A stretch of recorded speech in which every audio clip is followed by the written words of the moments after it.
жолгусайлы деп ошо убадалашканбыз мурун. 2 күн мурун. Анан губернатор айткан, эгер Атамбаев келип калса, ага да жол бар болот деген. Бул жерден биз митинг кылбай эле коелу деп өкүлдөрдү чакырды элек. Эл болбой өзү келип калды.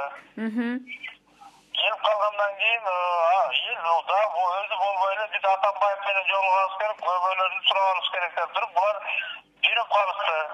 Анан булар барганда тезде блокпостко кылып, блокпостто өткүзбөй атыптыр. Биз мен аркадан барып калдым. Басым айткандай эле өткүзбөй атсаң блокпостко түшпөй турган экен. Ал жерден блокпосттон кийин зордоп эле өтүп кеттик. Өтүп кеткенден кийин биз баргыча Атамбаев учуп кетти. Анан биздин жанагы Атамбаевдин вазирлери ошондойго турулуп атат. Бүт башка жактан келген жанагы башка айыл өкмөттөрдөн келген 1-ден 2-ден 3-ден адамдар чакырышкан экен Атай. Ошолор гана жолукту. Мына кечинде мисалы эми акыркыларда салыштырып көрөбүз кандай болуп атат, кандай эме болгон. Мисалы ошону Торут каналы кече күнү эле суу алып кетип, түрү менен селектеп чыгыптыр Атамбаев көрбөсүндө.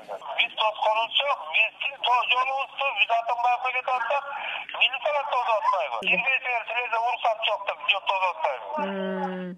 Ошо сизди келатканыңыздарда канча киши келаттыңыздар эле, ошону билейин дегем да, ошо. 30-40 машина бардык да. 30-40 ашык машина, Машина эл менен бардык.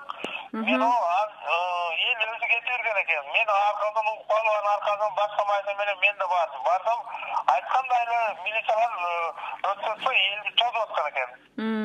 Анан ал жерде болбой анан эл жолду жарып өттү милициялардан.